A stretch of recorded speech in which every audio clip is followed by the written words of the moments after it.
Conserva la voz. Análisis sobre los hechos que hacen noticia en Estados Unidos, América Latina y el mundo. That America will never be a socialist country. Conserva la voz. Un espacio no apto para lo políticamente correcto o socialmente aceptable. La fuerza del cielo nos acompañe y ¡viva la libertad, carajo! Conserva la voz. Tu voz sin censura. Se ponen en la solapa el pin de la Agenda 2030, que no es más que la renuncia a nuestra soberanía. Con ustedes su anfitrión, Freddy Silva. ¿Qué tal, amigos? Reciban todos un caluroso y fuerte abrazo en este nuevo episodio de su podcast Conserva la Voz, un podcast dedicado a los conservadores. Soy Freddy Silva desde Tampa, Florida. Buenos días, buenas tardes, buenas noches, donde quiera que nos estén escuchando. Reciban siempre un fuerte abrazo. Bienvenidos a esta edición del 1 de octubre de este 2025. Hoy con la novedad de que el gobierno federal ha cerrado parcialmente. Hay acusaciones tanto del Partido Demócrata como del Partido Republicano de que no están avanzando por, sobre todo, una mezquindad que viene del sector demócrata, o por lo menos así lo ha dicho el líder de la mayoría republicana en el Senado, argumentando que Chuck Schumer había cedido ante los grupos de la izquierda más radical que ha secuestrado a ese partido. Pero vamos viendo, ¿no? Esto del gobierno federal y el cierre ya había sido anunciado el día de ayer a la medianoche, porque todo vislumbraba que no se iba a lograr un acuerdo. ¿Y qué es lo que se está rechazando? Pues el proyecto de ley de financiación a corto plazo, una medida que ha quedado 5 votos o a 5 votos de su aprobación. Este cierre es el que se da primero del 2018, cuando cesaron las operaciones gubernamentales no esenciales y decenas de miles de empleados federales fueron suspendidos o forzados a trabajar sin sueldo durante 35 días. Los republicanos, lo que vendría en las próximas horas, es más, en el momento que estamos haciendo la edición de este podcast, ya el Senado estaría en votación. La Cámara, o más bien los republicanos, necesitan 8 demócratas que apoyen este proyecto de ley. El senador republicano de Kentucky, Ron Paul, afirmó que no va a apoyar ninguna resolución que mantenga el gobierno. Por su parte, el director de la Oficina de Administración y Presupuesto de la Casa Blanca, Russ Vought, notificó a los jefes de departamentos y agencias federales poco después de la fallida votación del Senado ayer para mantener al gobierno financiado para comenzar los preparativos para un cierre. 2 demócratas, los senadores John Fetterman de Pensilvania y Catherine Cortez Mastro de Nevada, votaron a favor de la medida. El senador Angus King de Maine, quien forma parte del grupo parlamentario demócrata, también votó a favor. El proyecto de ley necesitaba el apoyo ahora de 5 demócratas más para su aprobación. Hay distintas opiniones que usted va a escuchar en cuanto a lo que es el cierre del gobierno. Y en lo personal creo que hay cierta apatía por muchas de las personas que no dependen del gobierno. Que si ya tú le preguntas a toda esta línea conservadora o republicana o a los que están afines a las ideas de derecha, entenderán que ni fu ni fa. A mucha gente ni siquiera le interesa si está abierto o no el gobierno, porque esta es una medida política que generalmente es aprovechada para quienes viven y dependen del gobierno. Pero yendo a las cifras oficiales, estamos hablando de números que quiero ser bastante preciso para ver cuántos son los empleados que tiene el gobierno federal de forma directa. Resulta que, según una búsqueda en inteligencia artificial y en los servidores de Google, dice que a partir de julio del 2025, hace unos meses nada más, el gobierno federal de los Estados Unidos empleará aproximadamente 2.3 millones de personal civil. Si se incluye a los militares, en total estamos hablando de 4.6 millones de empleados federales. Los empleados civiles son aproximadamente 2.3 millones a marzo de 2025. Fuerza laboral total federal estaría por esos 4.6. Ahora, se dice que estos departamentos federales, los más grandes con más empleados civiles, fueron los del Departamento de Defensa, el Departamento de Asuntos de Veteranos, el Departamento de Seguridad Nacional. Los trabajadores federales están ubicados en todos los estados y en Washington, D.C. Si nosotros lo vemos en proporción, estaríamos hablando de un grupo muy pequeño, ¿no? 2.3 millones de personas que son directamente empleados del gobierno federal. Pero sin embargo, hacen bastante ruido. ¿Cómo es eso de que tenemos constantemente a el aparato mediático estar hablando de este cierre de gobierno como si se tratara del fin del mundo, como si se tratara de que ya nuestras actividades se van a acabar, se van a paralizar y que nosotros no deberíamos permitir que los políticos cierren el gobierno? Nada más en contra de lo cierto. Y empezando por las cifras, ¿no? Cuando estamos hablando de una población que supera los 330 millones de habitantes, esta cifra no representa ni siquiera el 1%. Ni siquiera representa el 1% de estos 2.6 o 2.3 millones de empleados directos. Por eso es que le digo, hay mucha gente que ni siquiera tiene cierta empatía por que sean despedidos o no vayan a recibir sueldo, porque primero que es un grupo muy pequeño. Ahora, quienes están en la línea filosófica de derecha entenderán que lo que se busca constantemente, le pido disculpas, lo que se busca constantemente es un gobierno reducido. ¿Por qué? Por una situación muy básica. Un gobierno grande requiere personal que hay que pagarle impuestos. Hay que pagarle sueldos con nuestros impuestos. Hay que pagarle además las oficinas donde ellos van a estar, que por muy federales que sean, igual se paga. Hay gastos operativos, pero por supuesto que los hay. Entonces cada empleado representa para nosotros un gasto de nuestro bolsillo. Y eso hay que añadirle que, por ejemplo, no sé usted qué tan frecuente tendrá su comunicación con la gente de la Oficina del Seguro Social, y solo por mencionar una agencia federal, que cuando usted necesita información o quiere hacer un trámite, es realmente lapidante, es triste, es frustrante, da una impotencia. Primero porque han puesto sistemas automatizados, ya no se habla muchas veces ni con la gente. Y para poder hablar con la gente uno tiene que esperar de 30, 40, a veces una hora o más, para que le atiendan a esa línea telefónica. Y para una simple consulta, que a veces la gente dirá, pero todo está en el internet, todo está en la página oficial. Hay gente que no sabe cómo buscarlo. ¿Quiénes son los que van a recurrir a la seguridad social? Personas que ya están después de los 60 años. Gente que tal vez con mucha suerte ha logrado tener ciertas habilidades con el teléfono celular. Sin embargo, ¿quieres que estas personas sean como estos muchachillos de 15, 16, 20 años que ya se manejan bien, no solamente el cómo explorar en las páginas, juegos y todo lo demás? ¿Dónde está esa empatía? ¿Dónde está esa empatía que promueven los zurdos? No. Entonces, aunado a que es un grupo pequeño, ese grupo pequeño muchas veces no hace un servicio que la gente espera. Pero no solamente es esto, ¿no? A mí lo que realmente me llama mucho la atención es cómo los medios de comunicación logran hacer ciertas narrativas para que la gente crea que el gobierno no está haciendo bien su trabajo y por eso estamos llegando a un cierre de gobierno y que no se puede permitir. Hay muchas gentes que van a quedar con sus industrias, su economía parada y todo lo demás. Ya estamos viendo directamente en cifras. 2.3 millones de empleados civiles que tiene el gobierno federal. O sea, comparado con los 330 millones, pues seguramente no van a afectar tanto como dicen los medios de comunicación. Pero hay un dato interesante que encontré por acá que también me parece que es revelador y que tenemos también que decirlo. Porque de alguna manera habrá que entender cuál es la desesperación que tienen los principales medios de comunicación porque un gobierno federal no se cierre. Mira este dato que encontré. Para el año fiscal de 2024 y 2025, el gobierno de los Estados Unidos gastará aproximadamente $1,800 millones anuales en toda la publicidad. La asignación específica para medios tradicionales como la televisión y la radio está en declive y seguramente esto será porque se está destinando también más a las redes sociales. Un estudio en 2024 señaló que si bien el gasto federal total en publicidad ha duplicado lo que era en 2018, una parte significativa y creciente se destina a redes sociales y motores de búsquedas.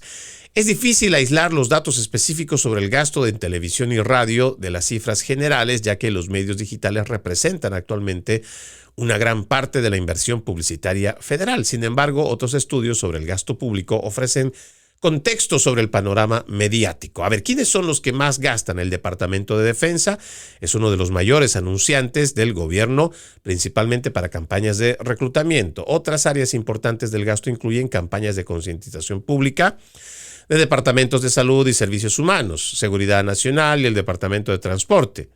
Ahora, en lo personal, déjeme leer esta línea más que me parece interesante como dato antes de darle mi opinión.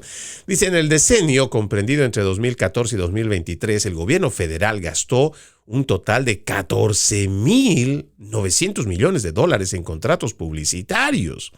Un estudio reciente descubrió que el gasto en publicidad radial está experimentando un declive secular, una caída prevista entre el 4 y el 5% anual. Es que claro, ya mucha gente no escucha radio.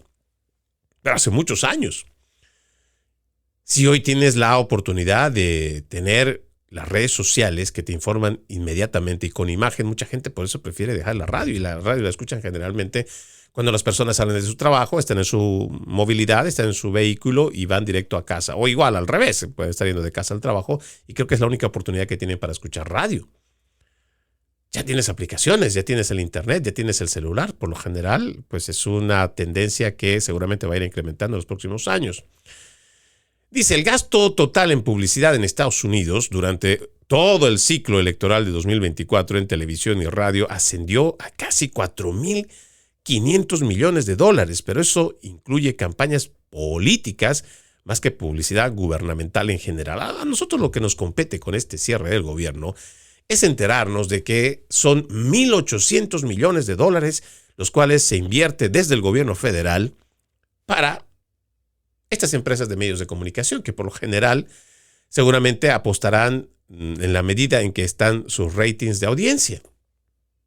O sea, los principales medios de comunicación estarán recibiendo también pues bastante dinero del gobierno federal, así como reciben de la industria farmacéutica. Usted va a ver que hay publicidades bastante interesantes que superan el minuto y medio, sabiendo lo costoso que es poner una publicidad. Sin embargo, aprovechan para, en el transcurso del día, la industria farmacéutica tratar de convencerte de que un producto, por muchos problemas secundarios que te pueda causar, lo deberías de tomar. Pero eso ya es otro asunto. El tema es que los medios de comunicación generalmente son muy alarmistas con este tema del cierre del gobierno, porque de alguna manera también afecta sus intereses.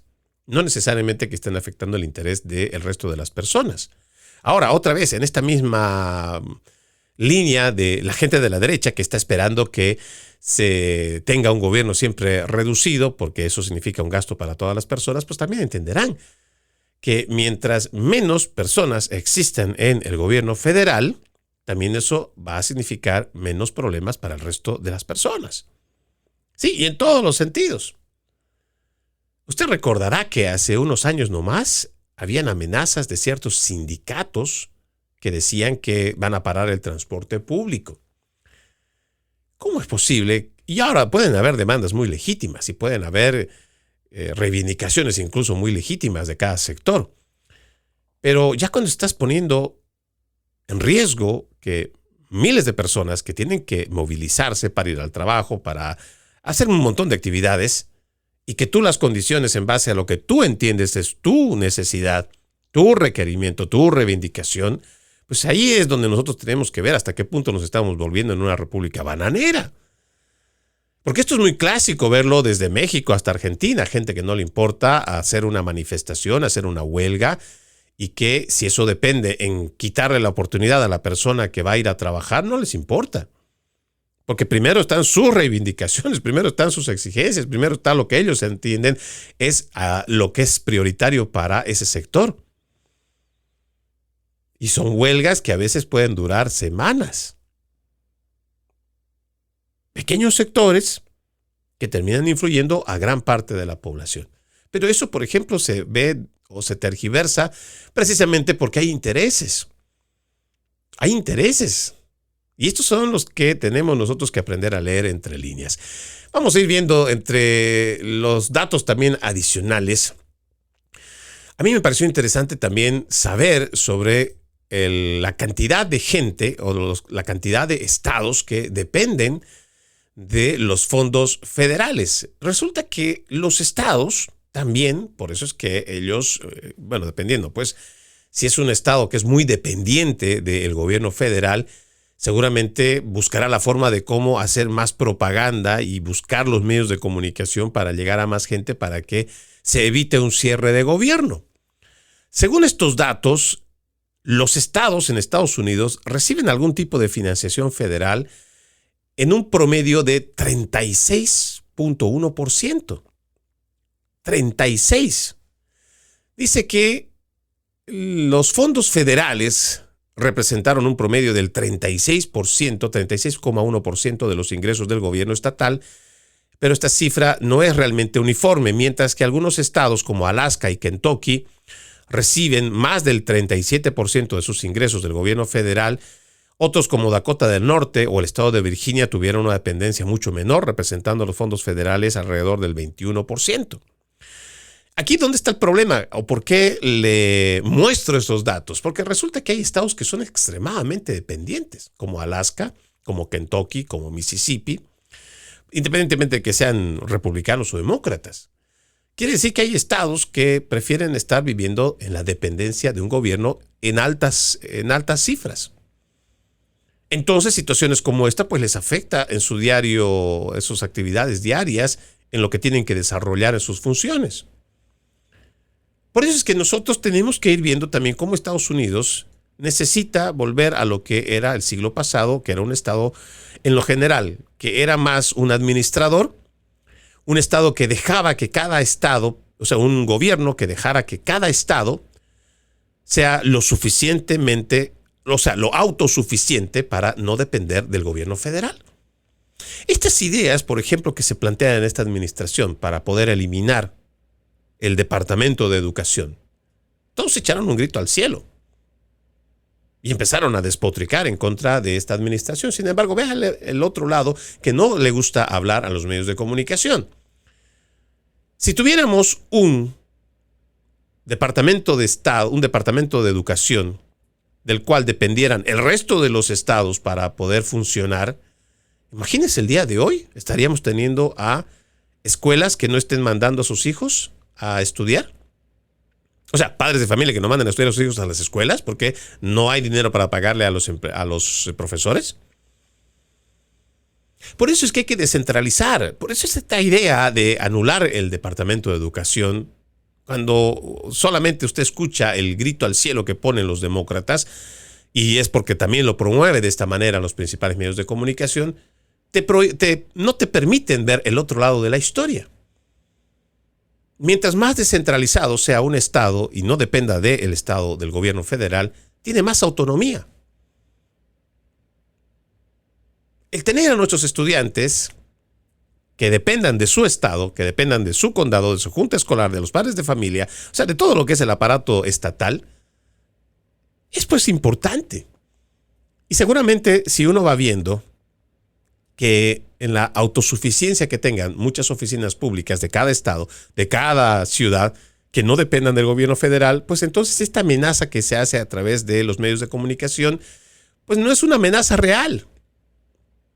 Ahora, mucha gente en Washington, D.C., por supuesto, que es dependiente del estado, o sea, del gobierno federal, porque pues el Distrito de Columbia básicamente es la capital política de los Estados Unidos y muchas de sus empresas dependerán, ya sea cualquier tipo de servicio, no vamos a ir a uno en específico, y seguramente dependerá mucho del gobierno federal sus ingresos. Pero el Distrito de Columbia no es pues todos los Estados Unidos, no son los 50 estados de la nación. Por eso estos alarmismos que uno va escuchando, pues habrá que leerlos muy bien entre líneas para también no dejarse sorprender. Vamos viendo las actualizaciones que se tiene para esta jornada. Entre lo que simplemente quiero destacar antes de hacer las actualizaciones, y se me había olvidado comentar, es que durante las reuniones fallidas que se ha tenido en la Casa Blanca, ha surgido una fotografía que pues ha puesto a muchos en teorías de conspiración. Y es que mientras el presidente Donald Trump estaba en la oficina Oval hablando con Chuck Schumer de los demócratas, igual Mike Johnson del Partido Republicano, se expuso sobre la mesa gorras que decían Trump 2028. En una clara alusión de que el presidente de los Estados Unidos podría correr por la presidencia o por un nuevo mandato, un tercer mandato, para el próximo 2028. Y claro, esto ha despertado un montón de teorías de conspiración en las redes sociales. Lo cierto es que el presidente de los Estados Unidos, Donald Trump, que fue presidente número 45, y ahora presidente número 47, no puede volver a reelegirse. Lo dice la Constitución. Lo dicen las leyes. Seguramente esto es más un acto para poder provocar o igual retar a el Partido Demócrata para que de una buena vez, avancen con esto del cierre del gobierno y así se sumen al Partido Republicano, aprueben este proyecto de ley para poder mantener el gobierno abierto hasta noviembre del 2025, de este año, que en realidad es una forma de dar solamente un plazo para estructurar o reestructurar legislaciones para ver el gasto del gobierno. Lo cierto es que por ahora, según las actualizaciones más recientes, se está sometiendo a votación esto en el Senado. A esta hora que se está haciendo este podcast, se habla mucho de que, por ejemplo, el líder de la mayoría del Senado, John Thune, ha acusado a Chuck Schumer de ceder ante los grupos activistas de extrema izquierda y poner a los demócratas en una caja negra. Lo dijimos, necesitan que por lo menos se vayan unos cuantos más de los demócratas con su voto para apoyar este proyecto de ley para mantener el gobierno abierto, o sea, este proyecto de ley de financiación provisional, para que así se pueda otra vez mantener, o sea, para que otra vez se abra el gobierno. Por ahora, desde la medianoche del día de hoy, este gobierno está cerrado y estaremos a la espera de lo que vaya a salir de la votación. Mientras tanto, vamos a nuestra primera pausa aquí en Conserva la Voz. Conserva la Voz. Conserva la Voz, un programa de información y análisis de los hechos más importantes que ocurran en el mundo. That America will never be a socialist country. Pero también sé que no es lícito eliminar una vida humana para resolver un problema. Se ponen en la solapa el PIN de la Agenda 2030, que no es más que la renuncia a nuestra soberanía. Conserva la Voz. Conserva la Voz. Continuamos con más de su podcast Conserva la Voz. Recuerde que usted puede ser parte de este programa escribiéndonos a nuestras redes sociales. Me encuentra como Freddy Silva Ayala, Freddy Silva TV, Freddy Silva 80 en Instagram. Y le pido muy encarecidamente me ayude a compartir estos podcasts para que así podamos llegar a más gente y podamos estar también con más presencia en las redes sociales. Hay un dato interesante que estuve viendo en la jornada de ayer, en una entrevista que tuvo Tucker Carlson con Larry Sanger, que es un desarrollador de proyectos de Internet y además es el cofundador de Wikipedia. Alguien aquí se lo puede decir que es de extrema izquierda, pero ha dado un dato muy interesante en cuanto a cómo es que esta base de datos, Wikipedia, que es un recurso que muchas personas utilizan para poder encontrar información. Ya estábamos claros que esto no era una versión oficial ni siquiera de la historia, ni siquiera una versión oficial que se podría decir 100% creíble. Sin embargo, este grupo, que ya lo conocíamos, es un grupo de izquierda, WikiLeaks, o Wikipedia más bien, resulta que ha elaborado una lista más bien, donde pone a una serie de medios de comunicación a quienes considera son aceptables, creíbles, y a otros que ha puesto en una lista roja.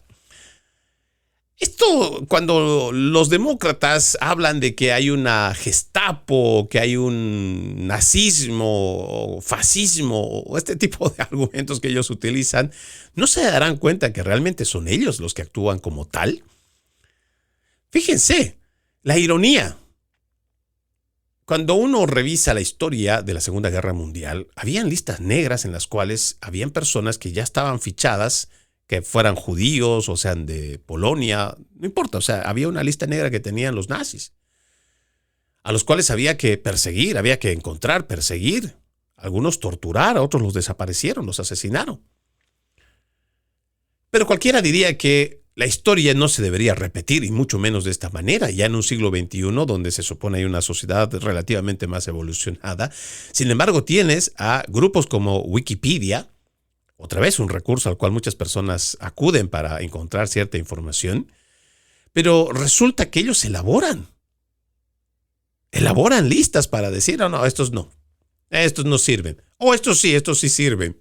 Vaya qué casualidad que los principales medios de comunicación, y voy a hacer solamente una lista corta, pero se la voy a poner para que usted también pueda irlo viendo. Resulta que en la lista de luz verde, o sea que están con aprobación verde, está el New York Times, el Washington Post, CNN, MSNBC, La Nación, Madre Jones, GLAAD, Guía de Televisión o GLAAD Television. De estos, por lo menos yo digo The Nation, ¿no? La Nación, la traducción. Pero de estos, imagínense que en la lista negra está Breitbart.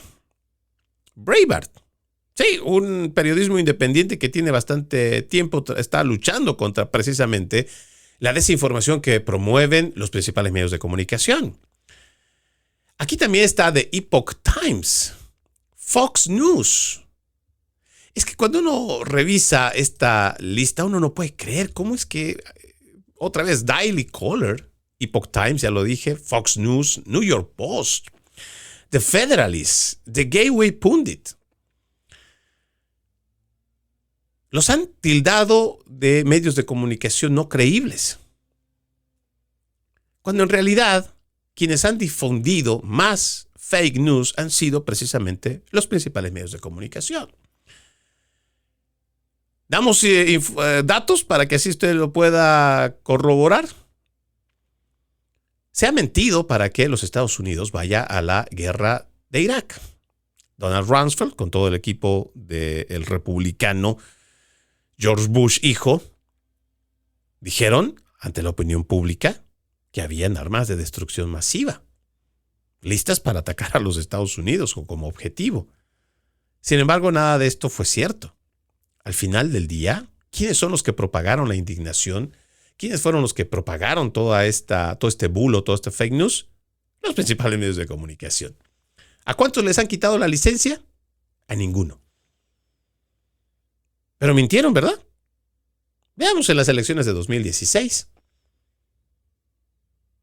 Esta idea, que terminó siendo después parte de la narrativa del Russia Collusion contra el presidente Donald Trump, hoy lo sabemos gracias a el trabajo de investigación de Tulsi Gabbard, que ha logrado exponer que es el presidente, o por lo menos la administración del presidente musulmán Barack Hussein Obama, que se inventaron esta idea del Russia Collusion y que incluso utilizaron la campaña de Hillary Clinton para poder establecer todo este bulo, para poderlo armar. Incluso se ganaron. Miren lo ridículo de todo esto. Incluso hubo medios de comunicación que ganaron un Pulitzer. ¿Qué le parece?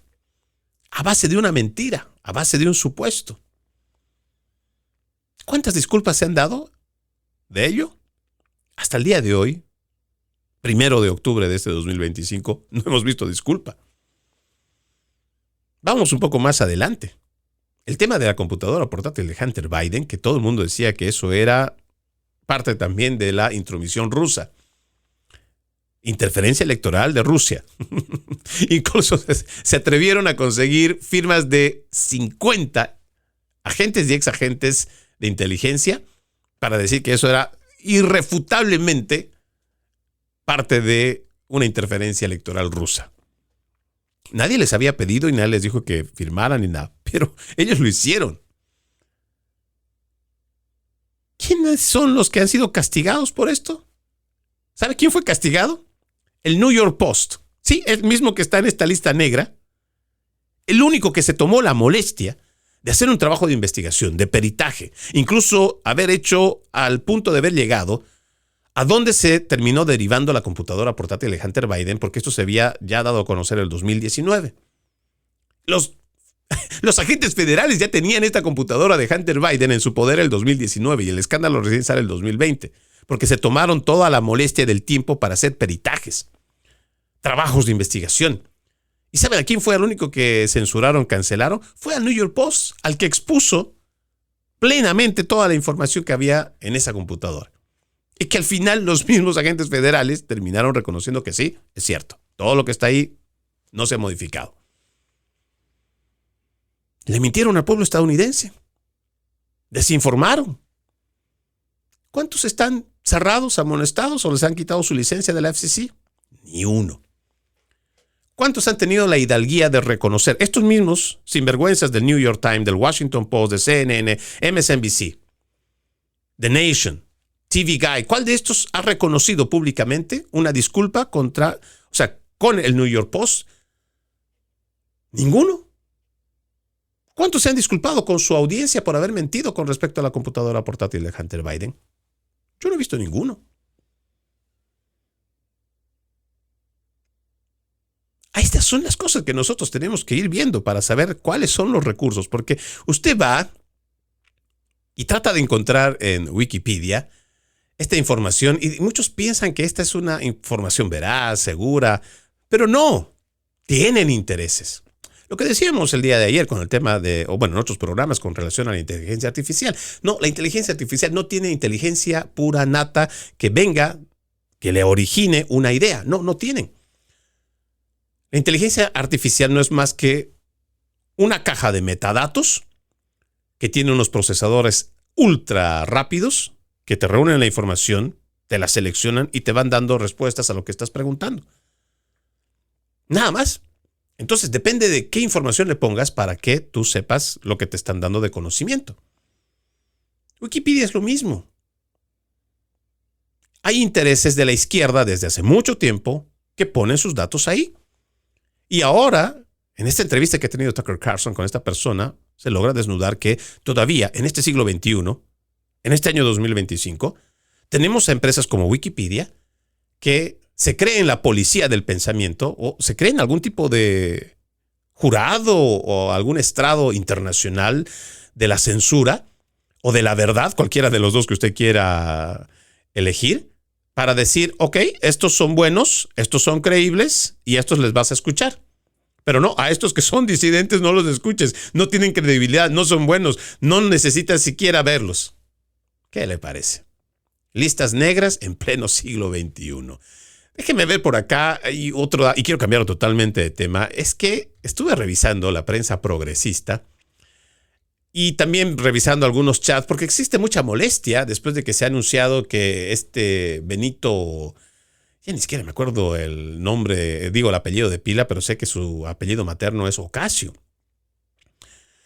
Estoy hablando de Bad Bunny, que después de haber despotricado contra el presidente Donald Trump diciendo que, no voy a dar más conciertos porque temo de que con las medidas del presidente Trump anti-inmigrantes y no sé qué otras cosas, pueda mi gente ser perjudicada. Bueno, este payaso termina diciendo al final que sí va a actuar en el Super Bowl. Pero ¿sabe qué es lo que dice la prensa progresista? Mire, le voy a leer el titular. Dice, MAGA está muy enojado por la actuación de Bad Bunny en el medio tiempo del Super Bowl del 2026. Los republicanos ganaron las elecciones, pero allí donde no están ganando, como en el ámbito de la cultura pop, vemos una intensa indignación una y otra vez. El escritor de esto es un tal Ari Melber, quien ya en el titular da una generalización bastante absurda. Yo creo que en este sentido, más allá de politizar como él ha tratado de hacerlo, al decir que MAGA está enojado por la actuación de Bad Bunny, nos está queriendo decir que solamente los de MAGA tenemos el buen oído, o por lo menos entendemos que por higiene auditiva, para no ensuciar los oídos, no escuchamos esta basura de música de Bad Bunny. Pero él generaliza que solamente MAGA tiene el buen gusto de no escuchar a este sujeto. Pero créanme, hay muchos que son independientes, hasta los mismos demócratas, que cuando escuchan cantar a este sujeto que parece que tuviera una papa caliente en la boca, pues simplemente no les agrada la música. Pero él quiere poner este sujeto como que hay una indignación que se tratara en contra del personaje Bad Bunny. Y dice en su subtítulo dice también que pero allí donde no están ganando, según él, la batalla cultural la están ganando ellos. Y hasta cierto grado le puedo dar su crédito, porque realmente tienen todo el aparato de medios de comunicación, o sea, todo el aparato mediático, para poder llegar con sus ideas, con sus ideologías, con toda su agenda globalista, la agenda de género, la agenda trans, la agenda climática, para poder llegar a más personas. Entonces, influir a través de la cultura, a través de las películas, las series, la radio, la televisión. Entonces pueden llegar y estar haciendo un avance como lo han venido haciendo en los últimos años. Sin embargo, créanme, hay un gran despertar de la derecha y de gente consciente, conservadora, ciudadano normal también. Le digo que no es que es apartidista, o sea que no es ni de derecha, ni de izquierda, ni del centro. Simplemente son ciudadanos que están despertando porque estas políticas que han traído la izquierda más radical que ha secuestrado al Partido Demócrata no les gusta. No les gusta para nada. Dice, a pesar de la diversidad, estoy continuando con el artículo, a pesar de la diversidad de perspectivas de cada persona, tiene hoy en día una tendencia que todos conocemos bien, desde la política hasta las redes sociales. Una vez al año hay una experiencia visual que la gente de todo el mundo comparte, que es el Super Bowl, ¿ya? Y después dice, de hecho, el anuncio del artista de medio tiempo se ha convertido en un evento en sí mismo. Sí, ahora resulta que con la temporada de la NFL, aún en sus inicios, nadie sabe quién jugará en el partido programado para el 8 de febrero del próximo año, pero ya se sabe quién va a cantar en el espectáculo de medio tiempo y va a ser Bad Bunny quien encabezará esto. Dice, en cuanto a popularidad, Bad Bunny es un candidato indiscutible para la NFL. Su catálogo es un éxito entre el público estadounidense y mundial. Es uno de los artistas que más éxito ha alcanzado junto a artistas como Taylor Swift. Ahora, en este aspecto, yo creo que hay algo que nosotros tenemos que mencionar que es muy importante, ¿no? Gente como este sujeto que está elaborando este artículo, primero poniendo a la gente de MAGA como que es la única que estaría molesta porque participe este sujeto, nos parece que ya es algo inadecuado. Pero igual que diga que solamente son los de la izquierda que están llevando adelante la batalla cultural, también es otro error. Lo que nosotros queremos hacer notar en esta edición en cuanto a la elección de este sujeto de Bad Bunny, más allá de lo que es su mal cantar, y que este sujeto realmente no habría podido llegar si no hubiera sido porque se ha invertido mucho en su marketing. Me refiero a tener el éxito, porque en calidad musical pues está muy lejos de muchos artistas a los cuales podríamos comparar, a verdaderos cantantes. Y me refiero por cantantes profesionales, no amateurs. Sin embargo, este sujeto ha logrado alcanzar la cúspide precisamente porque está apoyado por fuertes agendas que, como ya lo hemos comentado aquí, están llevando adelante la forma de cómo hacer cambios de paradigmas. Sujetos como Bad Bunny están puestos ahí como agentes de cambio, que toda esta agenda globalista utiliza para poder llevar ciertos mensajes en ciertos momentos clave para que puedan cambiar perspectivas, cambiar paradigmas, conceptos también. Y como Bad Bunny se ha ido poniendo, sobre todo en la música hispana, pero igual en los Estados Unidos en general, se han puesto actores para que puedan desarrollar agendas.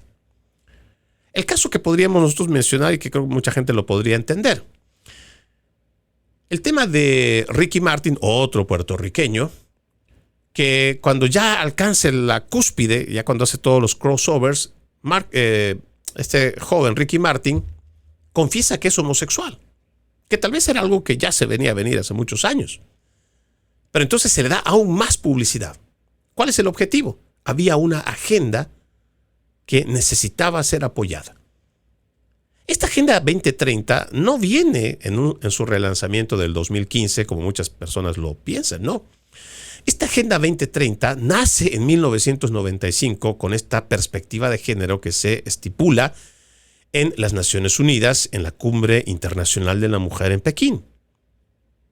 Pero no quiero cansarlo mucho con el tema de la historia, pero son datos que son importantes mencionar. Todo esto viene de un relato que se elabora de esta agenda globalista con el título de control poblacional, que data de décadas para atrás en el siglo pasado, pero que tiene un objetivo. Esto que entre comillas dice control poblacional no es más que una reducción de la población mundial. ¿Por qué promoverían todo esto del lesbianismo o igual para las parejas homosexuales? Porque entre parejas homosexuales no se reproducen. ¿Por qué cree usted que también han apoyado con tanto énfasis, con tanto ahínco, hasta que se logró en los 60s la aprobación de Roe versus Wade? Porque el aborto es una de las más importantes herramientas que ha utilizado esta agenda globalista para ese plan de reducción de población mundial o control poblacional, como lo quiera usted mejor entender. Entonces, este sujeto, Ricky Martin, ya no solo durante las 2 primeras décadas de este siglo XXI es un gran ícono, recibido en un lado, recibido en el otro, pero además, una vez que confiesa su homosexualismo, es aún más abierto porque tiene todas las demás estaciones que lo reciben. Porque hay que promover ahora esta agenda de género.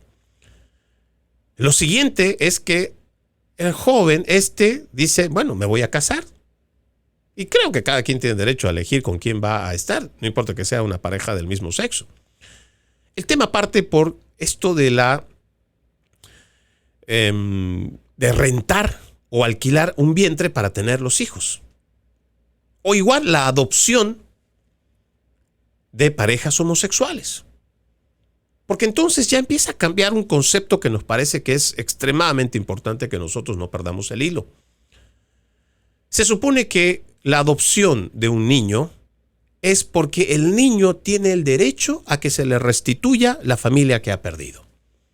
Porque si un niño está pues en una casa de acogida, ya sea porque no tiene a sus padres, porque han muerto en un accidente o porque simplemente pues hay muchos problemas en casa y no pueden tenerlo, ya sea por drogas, lo que sea, cualquier situación, el niño tiene el derecho, el niño es el que tiene el derecho a que se le restituya una familia que viene de papá y una familia que viene de mamá.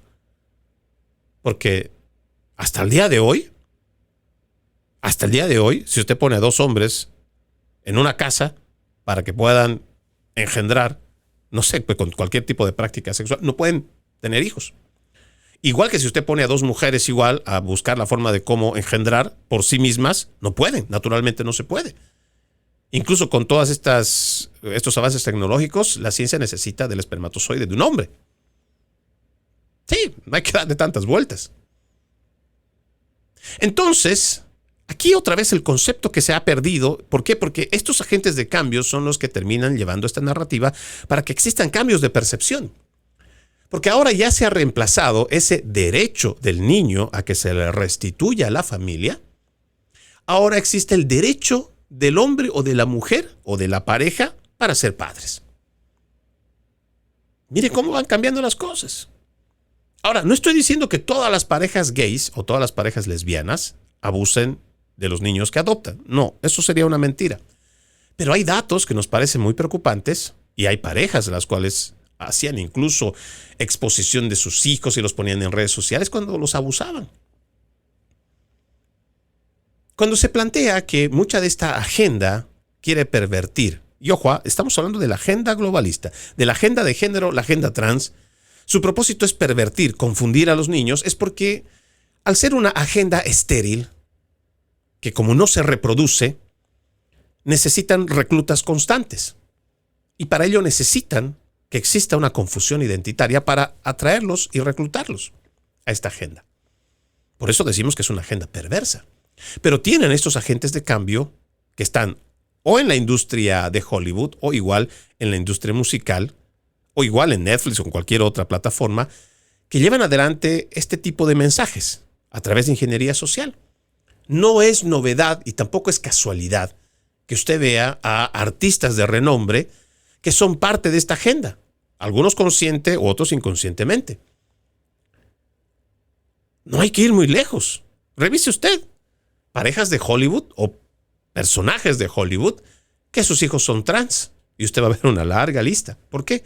Porque utilizan a estos íconos musicales para que la gente le entre por los ojos de que esto está bien y que esto hay que permitir. Ahora, en el caso de Benito, o sea, de este Bad Bunny, resulta que este sujeto, uno va revisando lo que ha venido haciendo, porque otra vez este es otro agente de cambio.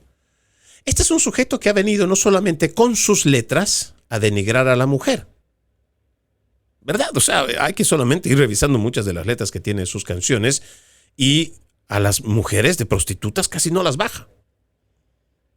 Sí, en sus canciones. Ahora, existen medios de comunicación que son tan torpes, pero que tratan de darle la vuelta como para que más bien digan, no, es que Bad Bunny es más bien defensor de la mujer, está en contra del machismo. ¿Qué es lo que hace para estar en contra del machismo? ¿Sabe qué es lo que hace este sujeto? Se viste, se pone vestidos de mujer, se pone tacones de mujer, se pinta los labios como mujer, busca ropa de diseñador de mujer, o igual lo mezcla. Porque también hay un claro ataque de estos agentes de cambio para ir en contra de la masculinidad. Porque todo esto es parte otra vez de una agenda. Y no son coincidencias, porque uno diría, no, es que Freddy usted está poniendo las cosas como que las está extrapolando. No, vean el accionar. ¿Y por qué es tan importante reconocer a estos agentes de cambio? Y más cuando se trata de eventos como el que vamos a tener. No creo que solamente seamos los de MAGA o los conservadores los que estemos en contra de este sujeto con sus canciones que denigran a la mujer que va a estar en un Super Bowl. Deben haber muchas personas. Porque el mensaje que manda es realmente, yo diría, brutal para un deterioro de la población, un deterioro de la sociedad. Imagínese, yo hacía conversaciones a través de las redes sociales, imagínese a una niña que escucha estas canciones que le gustan mucho a su madre, que incluso baila y perrea, y están empezando a hablar no solamente en frases sobre sexo y sexo y sexo, y a la mujer que necesitan una puta y otras cosas groseras. Tienes ahí a menores de edad escuchando, y que como repiten y repiten la canción, entonces se les va quedando y se les va quedando. Por eso es que cuando crecen llegan a una edad de adolescencia, igual de adultez, entonces ya su subconsciente está condicionado. Ya no tiene nada de malo con que una mujer se preste para los deseos de una persona que tiene mucho dinero. ¿Sí? Ya lo ven como normal. ¿Por qué? Porque has condicionado el subconsciente de ese ser humano a través de la repetición. En nuestro punto personal de opinión, no deberían poner a este sujeto. Y ojo, habría que también escoger a quienes están llevando este tipo de mensajes a millones del mundo para acelerar esta Agenda 2030. Debo ir avanzando. Este dato también me parece muy interesante. Nosotros habíamos hablado mucho sobre estas tarjetas que le daban a los periodistas, pero ya se ha dado a conocer una nueva evidencia de otra pregunta preenviada por un reportero de lo que establece un patrón. Parece que los medios de comunicación estaban trabajando con la Casa Blanca de Biden, enviando sus preguntas con antelación. Esos son medios estatales de verdad. Debería haber audiencias al respecto. ¿Quién en la Casa Blanca exigía a los periodistas que presentaran preguntas? En segundo lugar, las nuevas tarjetas indican que Biden necesitaba recordatorios para identificar a personas como Hillary Clinton y Chuck Schumer. Está mostrando, esto es un trastorno más de lo que la gente sospechaba. Esto es algo más de lo que ya veníamos diciendo, del deterioro cognitivo que tenía Joe Biden. Que no le gustaba dar entrevistas, que no le gustaba responder preguntas al azar, porque saben que se perdía, que y irvanaba una buena frase completa con una idea clara. Siempre desvariaba. Y ahora resulta que hay la posibilidad de que, según estas investigaciones, que existían tarjetas que podrían demostrar que son los mismos medios de comunicación los que habrían trabajado con la Casa Blanca. O sea, todo este relato que nos han venido contando de que los medios de comunicación se enteraron recién de este deterioro cognitivo, el declive que tenía Joe Biden, recién se dieron cuenta después del debate desastroso que tuvo con Donald Trump. Mentira. Ya esta gente lo sabía. Joe Biden no podía responder preguntas al azar. Ya sin contar que se dormía o que la mayor parte del tiempo no estaba al mando de la Casa Blanca. Por eso es que también en un video que me pareció realmente, pero muy, no sé si decir impactante, pero para el sentido del humor que tenemos los conservadores y los de derecha nos pareció algo realmente fenomenal. Y es que dentro del paseo de la fama o del pasillo de la fama de los presidentes, la fotografía de Joe Biden, lo que aparece no es su rostro, sino aparece el autopen, el bolígrafo automático de el presidente Joe Biden, que hoy puede parecer risa, o sea que puede parecer un chiste, pero sin embargo ha sido una anécdota en la Casa Blanca. Un presidente que no gobernaba, un presidente que no estaba.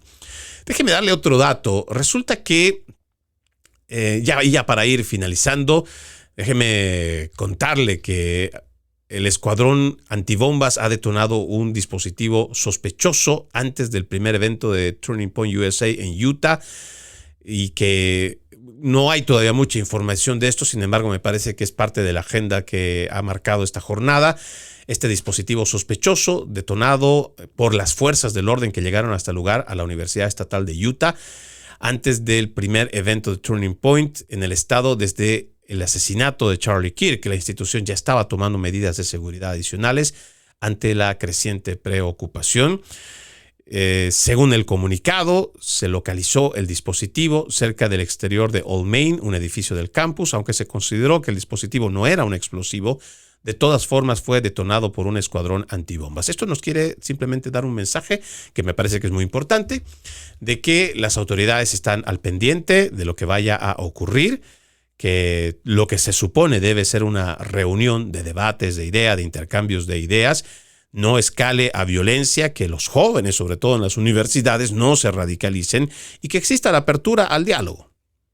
Que exista la apertura al diálogo. Eso es lo que vamos a promover, es lo que se tiene que promover y que las autoridades también estén haciendo su trabajo, ya sea previo, para que cualquier amenaza que se pueda presentar, pues estén listos para poder actuar.